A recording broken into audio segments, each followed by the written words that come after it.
বাড়িটা বেচে মাকে বৃদ্ধাশ্রমে রেখে আয়। আড়ালে দাঁড়িয়ে নিজের ছেলেদের মুখে এই কথা শোনার পর ৭৫ বছরের শোভনা দেবী বুঝে গিয়েছিলেন এবার আর চোখের জলে নয়, উত্তর দিতে হবে জীবনের সবচেয়ে কঠিন সিদ্ধান্তে। এক মায়ের জন্য সবচেয়ে বড় অসম্মান কি?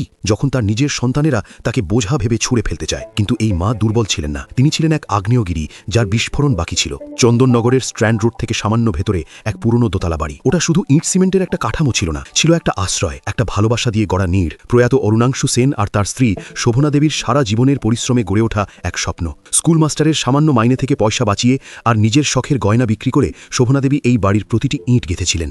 তাদের একমাত্র ভরসা ছিল এই বাড়িই হবে তাদের শেষ বয়সের অবলম্বন, আর ছেলেরা থাকবে সেই আশ্রয়ের ছায়া হয়ে। কিন্তু সব স্বপ্ন সত্যি হয় না। আজ ৭৫ বছর বয়সী শোভনা দেবীর মুখে শুধু গভীর ক্লান্তির ছাপ, চোখে পুরু কাঁচের চশমা, হাতে একটি বেতের লাঠি, আর হৃদয়ে জমে থাকা একরাশ অভিমান। স্বামী অরুণাংশু পরলোকে পাড়ি দিয়েছেন বহু বছর আগে। দুই ছেলে, বড় সুদীপ আর ছোট প্রদীপ। সুদীপ একটি কোঅপারেটিভ ব্যাংকে কাজ করে, আর প্রদীপ এক আইটি সংস্থার কর্মী। দুজনেরই বিয়ে হয়ে গেছে। বড় বউ মৌসুমী আর ছোট বউ পাপিয়া। একই ছাদের নিচে ৪ জন মানুষ থাকলেও তাদের মধ্যে মনের মিল ছিল না। প্রথম দিকে সব স্বাভাবিক ছিল। শোভনা দেবীকে মা বলে ডাকা হতো, তার যত্ন নেওয়া হতো। সকালে ঘুম ভাঙত বিছানায় পাওয়া গরম চায়ের কাপে। কিন্তু ধীরে ধীরে সেই সম্মান আর যত্ন কমতে থাকলো।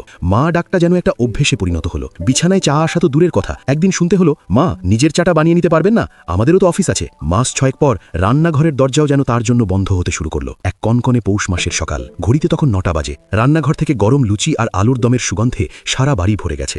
ডাইনিং টেবিলে সুদীপ, মৌসুমী আর তাদের ছেলেমেয়েরা হাসি মুখে সকালের জলখাবার খাচ্ছে। আর শোভনা দেবী তার ছোট্ট স্যাঁতস্যাঁতে ঘরটায় একা বসে। আগের রাতে সামান্য মুড়ি ছাড়া পেটে কিছু পড়েনি। খিদে পেটটা জ্বলে যাচ্ছে। তিনি কাঁপা কাঁপা হাতে লাঠিতে ভর দিয়ে রান্নাঘরের দিকে গেলেন। কিন্তু দরজার সামনেই পথ আগলে দাঁড়ালো মৌসুমী। তার মুখে স্পষ্ট বিরক্তি। কি চাই? শোভনা দেবী দুর্বল গলায় বললেন, বৌমা খুব খিদে পেয়েছে, 2টো রুটি যদি। মৌসুমীর ভুরু কুচকে গেল। রুটি কি আকাশ থেকে পড়ে? চাল ডালের কি দাম সে খবর রাখেন?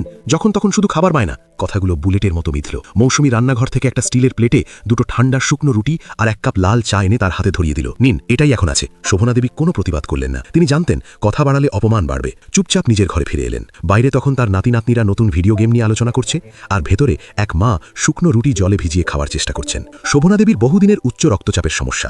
ডাক্তার নিয়মিত ওষুধ খেতে বলেছিলেন। সেদিন সন্ধ্যায় তিনি সুদীপকে বললেন, বাবা আমার প্রেশারের ওষুধটা শেষ হয়ে গেছে, মাথাটা খুব ঘুরছে, এনে দিবি? সুদীপ ক্লান্ত গলায় বলল, মা এ মাসে অনেক খরচ, ছেলে মেয়ের স্কুলের টিউশন ফি দিতে হবে, এখন হাতে টাকা নেই, কয়েকদিন একটু লেবুর জল খেয়ে চালিয়ে নাও। কিন্তু বাবা, ডাক্তার যে বললেন। বললাম তো এখন সম্ভব নয়। সুদীপ নিজের ঘরে চলে গেল। শোভনা দেবী স্তব্ধ হয়ে দাঁড়িয়ে রইলেন। অপমানের এখানেই শেষ নয়। মাঘ মাসের হাড় কাঁপানো ঠান্ডায় যখন ভোর 4টে বাড়ির সবাই লেপের নিচে উষ্ণতা খুঁজছে, শোভনা দেবী তখন উঠোনের কলতলায় বসে ঠান্ডা জলে বাসন মাজছেন। আঙুলগুলো অবশ হয়ে আসছে, ব্যথায় মুখ কুচকে যাচ্ছে।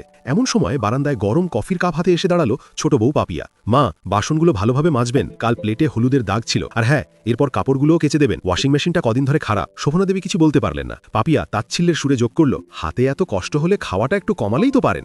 দিন যত যাচ্ছিল শোভনা দেবী বুঝতে পারছিলেন তিনি এই বাড়িতে মা নন, একজন বেতনহীন পরিচারিকা মাত্র। একদিন 2 ভাইয়ের মধ্যে খরচ নিয়ে তুমুল ঝগড়া শুরু হলো। মায়ের ওষুধের খরচ, খাওয়ার খরচ কে কতটুকু দেবে তা নিয়েই অশান্তি। শেষে সুদীপ আর প্রদীপ মিলে এক অদ্ভুত মীমাংসা করল। ঠিক আছে, মা 15 দিন আমার কাছে দোতলায় থাকবে, আর 15 দিন তোর কাছে একতলায় থাকবে, যার কাছে থাকবে খরচ সে দেবে। শোভনা দেবী কাঁপা গলায় বললেন, আমি কি বাড়ির পুরনো আসবাব যে আমাকে এভাবে ভাগ করে নিচ্ছিস? কিন্তু তার সেই আর্তনাদ শোনার মতো কেউ ছিল না। এরপর থেকে প্রতি 15 দিন অন্তর তার সামান্য জিনিসপত্র আর বিছানার তোষকটা সিঁড়ি দিয়ে ওপরে বা নিচে ছুঁড়ে ফেলা হতো। আর যে মাসে 31 দিন, সেই বাড়তি দিনটা তাকে কে রাখবে তা নিয়ে 2 ভাইয়ের মধ্যে চলত তর্ক। অনেক সময় সেই অভিশপ্ত 31 তারিখটা তাকে সিঁড়ির কোনায় বসেই কাটাতে হতো।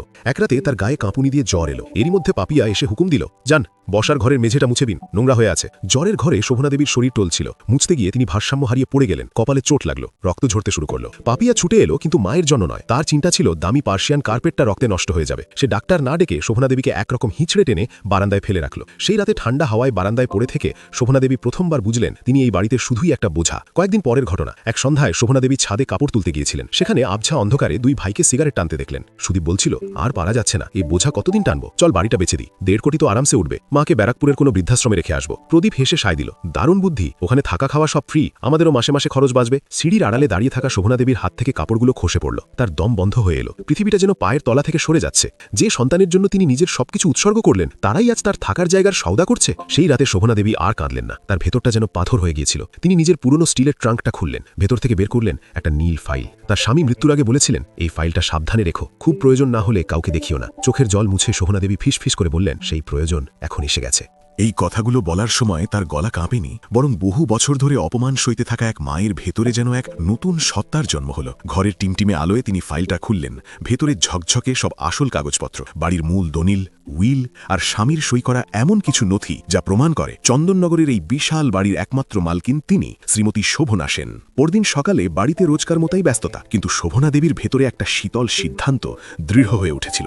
ওদিকে সুদীপ আর প্রদীপ এক প্রপার্টি ডিলারের সঙ্গে দেখা করার প্রস্তুতি নিচ্ছিল। তারা নিশ্চিত ছিল বাড়ি তাদের নামেই আছে। আসল দলিল দেখার প্রয়োজনই তারা কোনোদিন বোধ করেনি। দুপুরে বিজন চৌধুরী নামের এক প্রপার্টি ডিলার বাড়িতে এলো। সুদীপ তাকে আত্মবিশ্বাসের সঙ্গে বলল, চৌধুরী সাহেব, লোকেশন তো দেখছেনই, 1.5 কোটির নিচে কথা হবে না। চৌধুরী বাড়িটা ঘুরে দেখে বলল, কাগজপত্র ঠিক থাকলে ডিল ফাইনাল। প্রদীপ একটা পুরনো ফাইল এনে দেখালো, যাতে শুধু পৌরসভার ট্যাক্স আর বিদ্যুতের বিল ছিল। চৌধুরী বলল, রেজিস্ট্রির দিন আসল মালিকের সই লাগবে। সুদীপ হেসে বলল, সে হয়ে যাবে। শোভনা দেবী নিজের ঘর থেকে সব শুনছিলেন। সেদিন রাতেই তিনি আরও একটা কাজ করলেন। পরদিন সকালে চুপচাপ বাড়ি থেকে বেরিয়ে প্রথমে ব্যাংকে গেলেন, তারপর সোজা এক উকিলের চেম্বারে। অশোক সান্যাল ফাইলটা দেখে অবাক হয়ে বললেন, মাসিমা, এই বাড়ি তো সম্পূর্ণ আপনার নামে। আপনার অনুমতি ছাড়া কেউ এর একটা পেরেকও সরাতে পারবে না। শোভনা দেবী শান্ত গলায় জিজ্ঞেস করলেন, আর আমি যদি নিজে বিক্রি করতে চাই? আপনি 100 বার পারেন। তিনি কিছুক্ষণ ভাবলেন, তারপর বললেন, আমি একটা ট্রাস্টের সঙ্গে দেখা করতে চাই। কেন? শোভনা দেবীর চোখে জল চিকচিক করে উঠল, কিন্তু কণ্ঠস্বর ছিল কঠিন। আমি এই বাড়িটা অনাথ মেয়েদের জন্য দান করতে চাই, যাদের মা ডাক শোনার কেউ নেই, তারা যেন একটা ছাদ পায়। 3 দিন পর রেজিস্ট্রির দিন ঠিক হলো।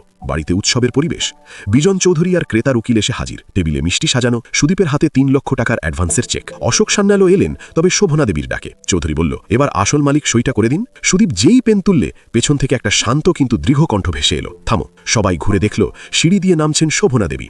আজ তার পরনে একটা পরিষ্কার তাঁতের শাড়ি, হাতে সেই নীল ফাইল। সুদীপ বিরক্ত হয়ে বলল, মা, তুমি ভেতরে যাও তো। শোভনা দেবী সোজা টেবিলের কাছে এসে ফাইলটা খুলে রাখলেন। সই করার আগে এই কাগজগুলো একবার দেখে নিন। অশোক সান্যাল দলিলগুলো তুলে নিয়ে ঘোষণা করলেন, এই সম্পত্তির একমাত্র আইনি মালকিন হলেন শ্রীমতী শোভনা সেন। ঘরে যেন বাজ পড়ল। সবাই অবাক। মৌসুমীর হাত থেকে মিষ্টির প্লেট পড়ে গেল। পাপিয়া ফ্যাল করে তাকিয়ে রইল। সুদীপ মরিয়া হয়ে মায়ের পায়ে পড়ল, মা, আমাদের ক্ষমা করে দাও, আমরা তো তোমার সাথে মজা করছিলাম। প্রদীপও কান্নার অভিনয় করে বলল, আমরা তোমাকে কোথাও পাঠাবো না মা। শোভনা দেবী হাত তুলে তাদের থামালেন। মজা সেটাকেই বলে যাতে কেউ আঘাত পায় না। তোমরা আমাকে বোঝা ভেবেছ, আমার বেঁচে থাকতেই আমার ঘরের সওদা করেছ। তিনি চৌধুরীর দিকে তাকিয়ে বললেন, আমি এই বাড়ি বিক্রি করছি, কিন্তু আমার ছেলেদের নয়। অশোক সান্যাল দ্বিতীয় ফাইলটা খুলে বললেন, শোভনা দেবী এই সম্পত্তি একটি রেজিস্টার্ড ট্রাস্টকে দান করার সিদ্ধান্ত নিয়েছেন। এই বিক্রির টাকায় এখানে একটি অনাথ আশ্রম তৈরি হবে। না!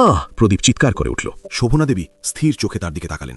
যে মাকে তার ছেলেরা ভাগ করতে পারে, সেই মা নিজের সিদ্ধান্ত নিজেও নিতে পারে। তিনি ঘড়ির দিকে তাকালেন। তোমাদের কাছে 2 ঘন্টা সময় আছে, নিজেদের জরুরি জিনিসপত্র গুছিয়ে নাও। এরপর এই বাড়িতে তোমাদের কোনো অধিকার থাকবে না। মা, এটা অন্যায়। সুদীপ চিৎকার করল।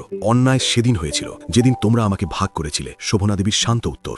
2 ঘন্টা পর পুলিশ এলো। প্রতিবেশীরা ভিড় করে দাঁড়িয়ে। সুদীপ আর প্রদীপের সব অহংকার চূর্ণ হয়ে গেছে। তারা যখন জিনিসপত্র নিয়ে বেরিয়ে যাচ্ছে, প্রদীপ শেষবারের মতো ঘুরে মায়ের দিকে তাকালো। শোভনা দেবী শুধু দরজার দিকে ইশারা করলেন। লোহার গেটটা বন্ধ হয়ে গেল। কিছুক্ষণ পর একটা মিনি বাস এসে থামলো। তাতে লেখা, প্রত্যয় শিশু আশ্রয়। বাস থেকে নামলো একদল ছোট ছোট মেয়ে। তাদের কারো পায়ে ছেঁড়া চটি, কারো হাতে পুরনো কাপড়ের ব্যাগ, কিন্তু চোখে অপার বিস্ময়। তারা ভেতরে এসে সারা বাড়ি দৌড়দৌড়ি শুরু করলো। যে বাড়িতে এতদিন শুধু দীর্ঘশ্বাসের শব্দ শোনা যেত, আজ তা শিশুদের হাসির কলরবে ভরে উঠল। এক ছোট্ট মেয়ে শোভনা দেবীর কাছে এসে জিজ্ঞেস করল, দিদুন, আমরা এখন থেকে এখানেই থাকবো? শোভনা দেবী তার মাথায় হাত রেখে বললেন, হ্যাঁ, এটাই এখন তোমাদের ঘর। সন্ধ্যার দিকে সুদীপ আর প্রদীপ ভাড়া বাড়ির জন্য রাস্তায় রাস্তায় ঘুরছিল। আর ওদিকে শোভনা দেবী উঠোনে বসে মেয়েদের খেলা দেখছিলেন। তার মনে কষ্ট ছিল, কিন্তু সেই কষ্ট আজ আর বোঝা নয়, শক্তিতে পরিণত হয়েছে। রাতে সব বাচ্চারা যখন ঘুমিয়ে পড়ল, তিনি আকাশের দিকে